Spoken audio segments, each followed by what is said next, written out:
we go. Okay. This is how we do it. There we go. Not bad. Keeping the shirt on because it's off season. Check these out. Getting the dad calves, man. The dad calves. Look at that. It didn't turn into a coat hanger. I've stuck to my guns when it comes to this, and I have been down to 2 cardio sessions the last few weeks for no reason other than I've just been bad at adhering to the 3 sessions a week I said I would do. But here's the deal. It's like I know for a fact there's people right now who decided, okay, this is the year I get fit. This is the year, I get my gym on, and they have a bad week. Maybe instead of the way too many days they probably expect themselves to go, they only did 1, right? So that maybe they're scheduled for 5, right? Which unnecessary. They only went 1 this last week, and what ends up happening is they stop. Because they're like, well, fuck, I messed up already. Whatever, we'll try next year. It's not what they tell themselves, but that's where they end up most of the time. So the same deal with this. It's like, okay, so, sometimes I get 3, sometimes I get 2. But, at the end, like, hey, I'm going to get in what I can. And it's more than I did last year, well, before the prep, which I don't think I had done any formal cardio in years. In years. Shame to say that one. But yeah, so we're doing good. And just 90 minutes a week. That's it. And mostly for this thing right here, the old ticker.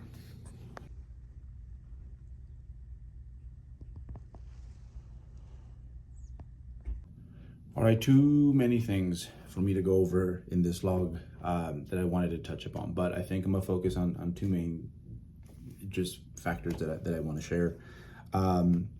So I think, and what I really wanted to do was just go over a long list of things that this last prep taught me, right?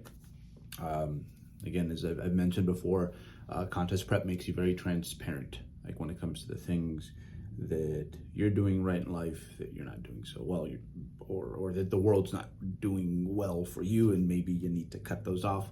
It was a long, exhaustive list that was never written, so it goes with thoughts. They kind of just fly away like the birds. But there's one that is definitely sticking, and that is going to be the fact that I've decided, and I don't know if this is going to be in the long term, that for the rest of 2023, I will not be consuming alcohol. Last drink I had was right after the show I did in Canada.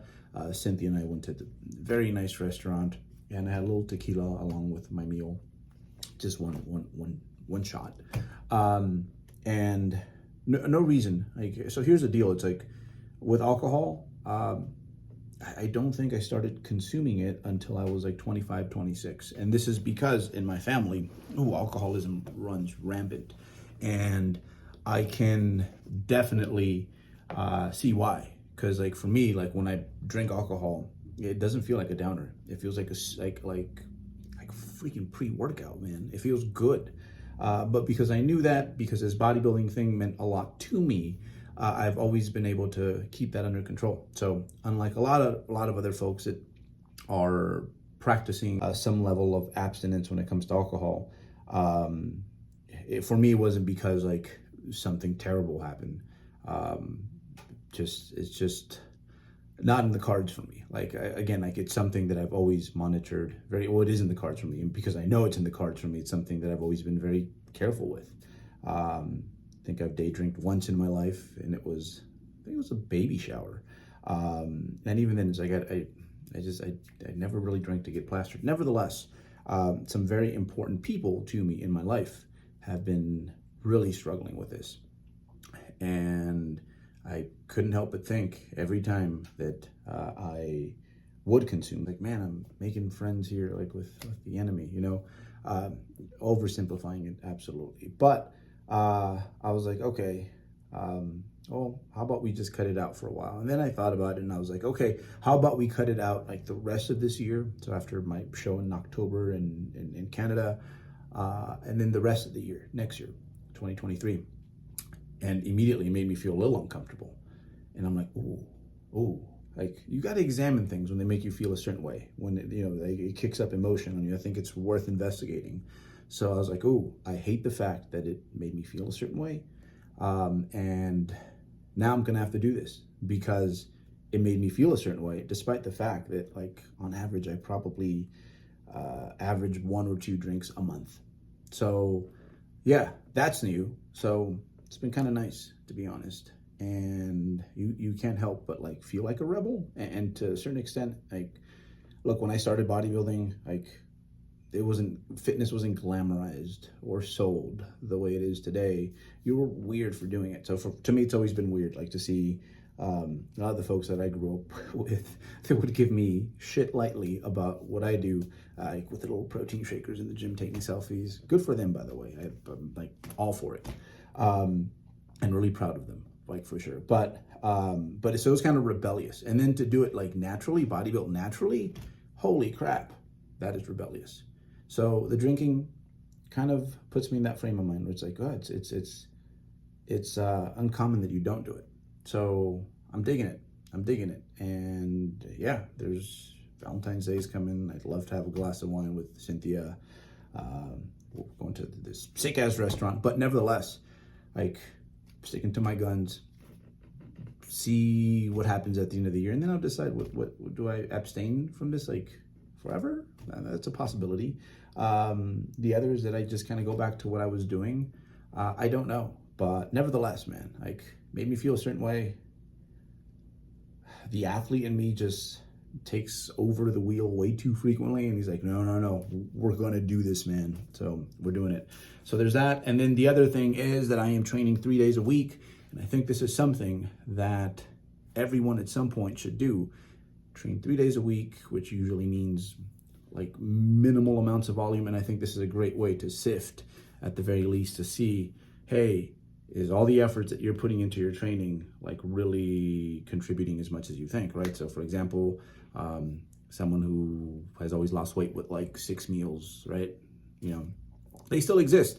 They might say that, I don't know about going to 4, and they don't trust that. They go down to 4 meals, same calories, and it works, right? So it's kind of the same thing with this, where it's just like, all right, let's really try to figure out which ones are the big rocks here, what's really moving the needle, and in some cases, look, this is a risk. There's certain body parts that I might find out at the end that they're not responding too well. We might have to add some more. But from basically the end of my season, late November, till like now, it's late January, I've been doing 3 days a week, minimal volume. My log, I'll put it down here in the description. You can catch up with my training, see what I'm doing. And it's a way for me to really, really test my skill set, test what I think I know. Minimal tools now, right? It's like, all right, let's see what we can generate. And who knows, we'll see. But from here until March, this is what we're running, because I think I need that long of a period in time to devote to something in order to really build up a fair assessment for how it went. So, and whatever happens, happens. If I have to add more, well, then shoot, I'm perfectly okay with that. I'll add more volume, more training days. If I'm doing well with this, hey, you know what? The way I see it is kind of like the S&P 500 like investing model, where it's like slow, steady, safe, and honestly, wouldn't be a bad thing, if it's just slow, steady, and safe, but it keeps me healthier, and it allows me to just do this thing at a very high level for a super long time. Because I've thought about it, like the whole, at some point, just being at another stage in my career where, just not the same athlete. It's going to happen. It happens to every athlete. But if I can push that back as far as possible, as long as that's what I want, why not? So that's where we're at. Yesterday's Couch potatoing, watching the football games made it so that I couldn't go to Costco and get some of the groceries I need. So that's what we're gonna do today. Costco run, and then we're gonna go to the gym, and I'm gonna take you guys through my full day one and what it is that I'm doing, and I'm gonna break that down for you guys so they're not just like numbers that you see on a spreadsheet, and you can see why I'm doing what I'm doing. All right, pre-workout beets and berries. Beets and berries. Hey. And since I have to go shopping before the gym, so there's gonna be a little bit more time than usual, potentially, right? Yeah, we had some extra calories here just because today's morning was a little overly simplified, although we did have cheesecake and pizza last night. So, hey, there we go. That's about enough. All right. Someone's gonna say something. Yeah, we still get the protein in too. Probably the one thing with non-fitness people that just, it's like weird to me, is to have like an actual meal without any protein. So someone who has waffles and, I don't know, orange juice for breakfast, like, get it away from me.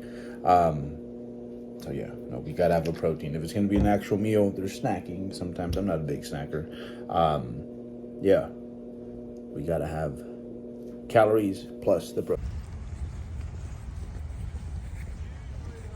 Public service announcement, boys. You guys are due for some new undies, so get some.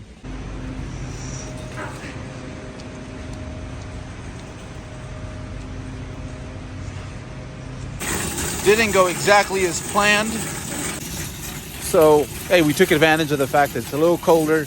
We could leave this stuff in the car while we train, but no fizzy stuff. Still,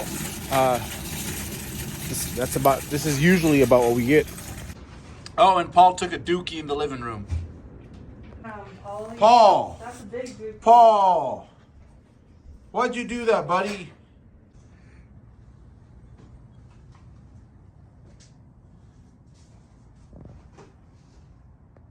All right, this is week's worth of food. Hey, simple stuff. This lasts about a week and a half. Well, some items a week, but generally everything here will have to be replaced. Week and a half. Some things 2 weeks, but yeah, this has been more or less what I have been eating the last few weeks. So nothing too different relative to prep. I didn't get everything on this day, but I got enough, I think. One thing you're going to see a lot of is a lot of these movements. I'm spending extra time in the lengthened position. Yeah, a lot of this is basically influenced by what we literature is confirming this, right? That might be the juiciest part of a rep if what we're trying to do here is put on muscle. But I've also seen it in practice, right? Like people who naturally can get into these more lengthened positions on certain movements, like for example, someone who's built to squat, right? Or built to perform any sort of squat pattern. Like when you look at how they're put together, they just kind of land there by default without really trying. And usually they have great quads that, that follow up on what we're beginning to think.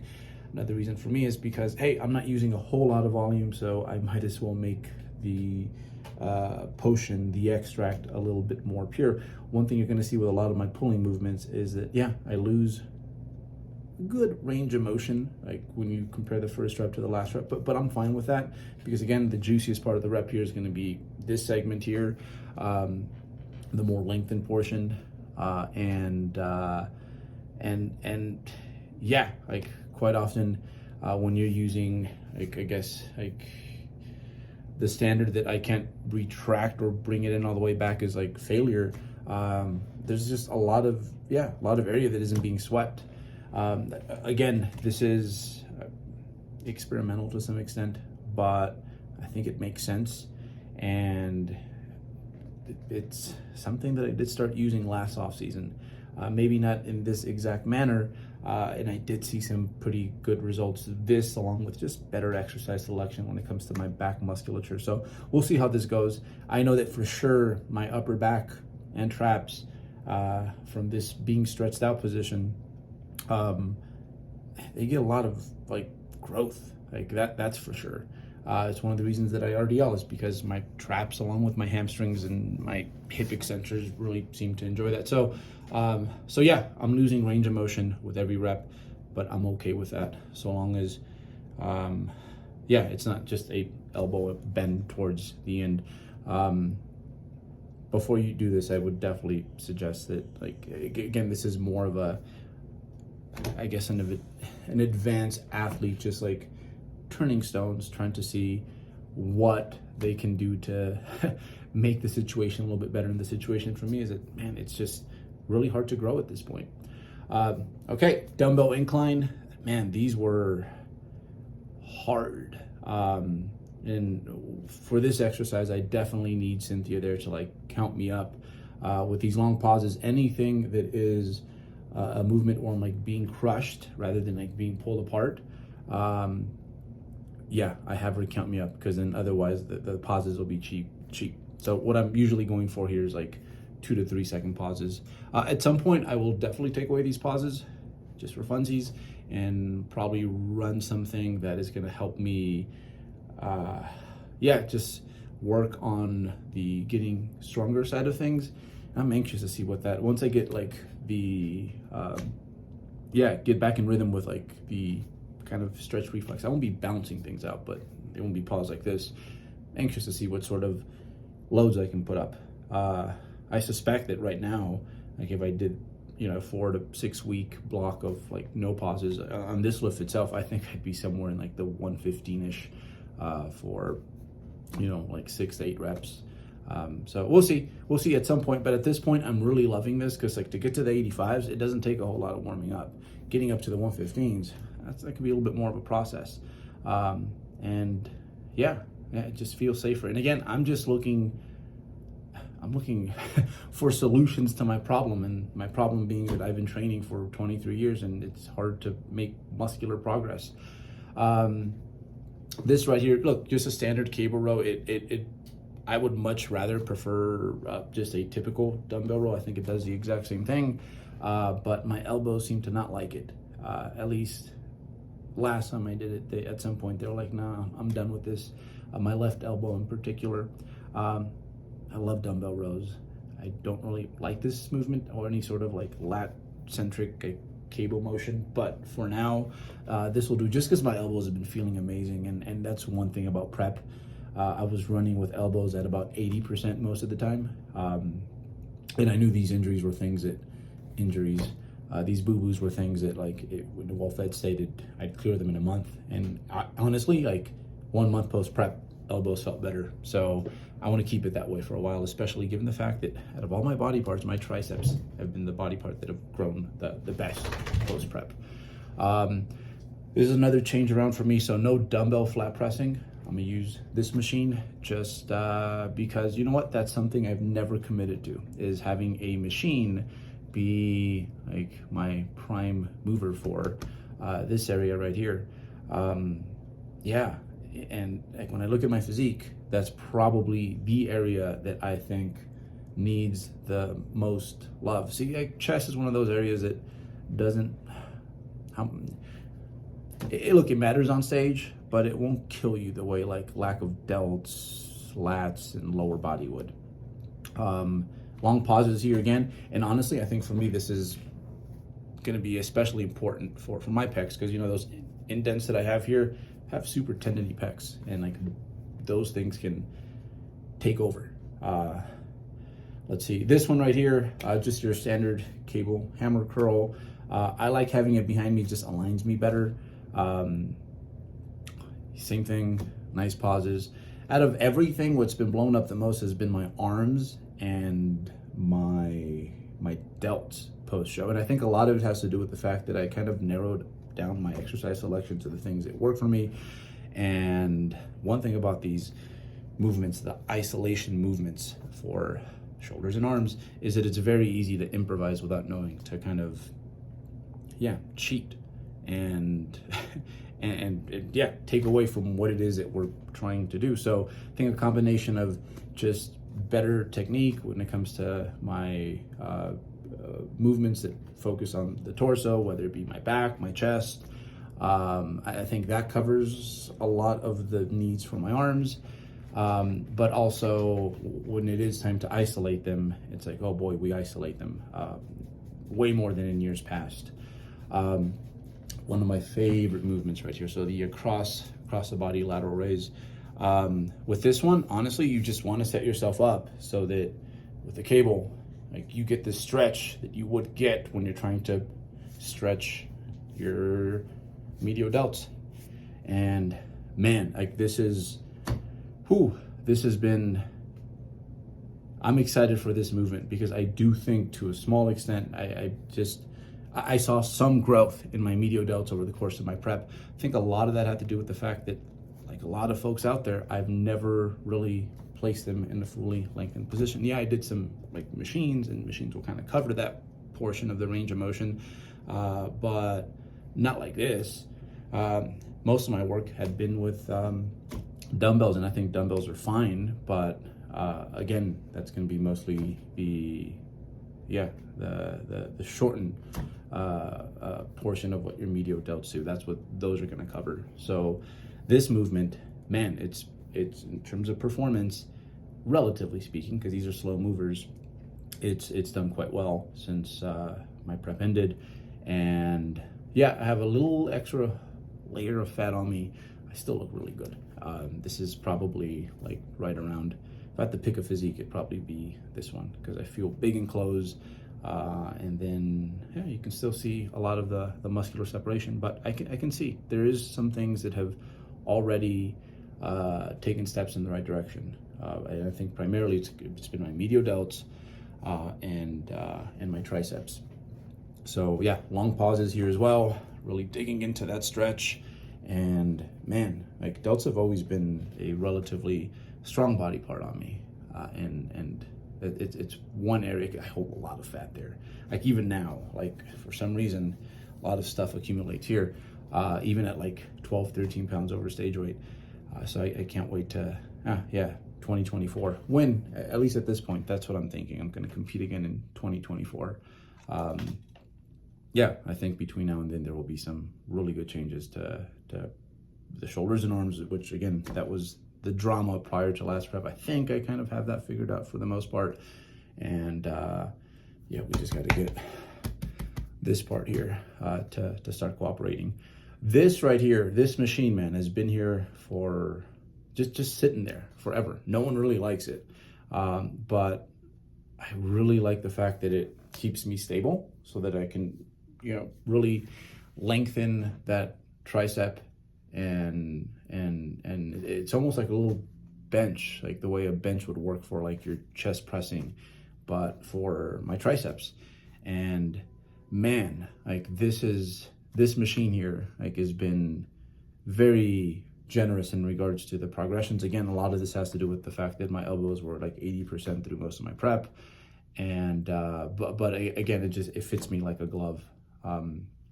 Of course, like you have to do this one unilaterally. I think a lot of people look at it and they're like, oh, this is, you try to do it with both arms at the same time. And unless like you're put together, like, I don't think it's going to work for most people who aren't like 7 feet tall and like that wide.